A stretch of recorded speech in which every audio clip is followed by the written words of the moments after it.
A close encounter of the third kind is an alleged witnessing of the actual extraterrestrial occupant.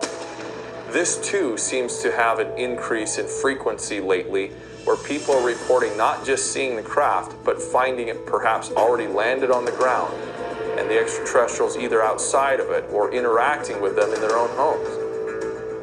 Every witness I've talked to, when they've had these alleged interactions with extraterrestrials, has basically the same questions. What do they want? What's the agenda? Those that experience a close encounter of the third kind often describe the ETs in vivid, graphic detail.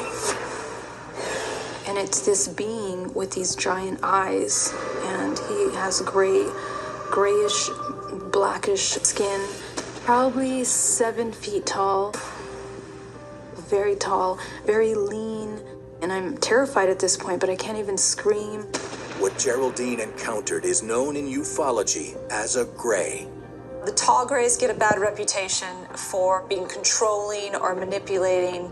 They have an agenda that's malevolent. But that's just one of many species that haunt witnesses' third kind encounters.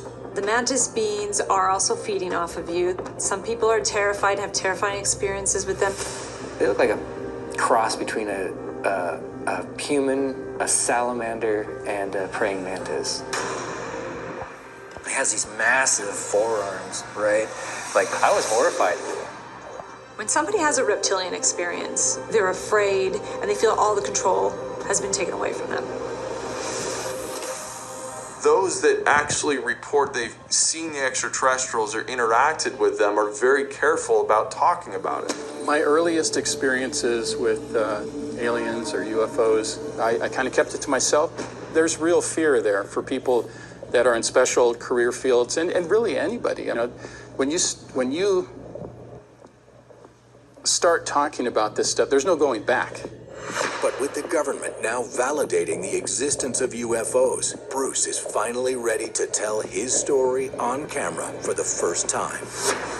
When I was 6 years old, I went to bed in downstairs bedroom in our house in Seattle, and in the middle of the night, my cat jumped off the bed, which woke me up.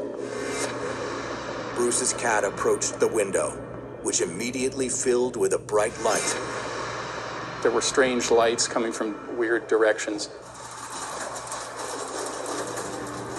But I felt very sedated, like I couldn't fully articulate what I wanted to say or my thought process. It's like you're drugged or sedated. Then he saw it.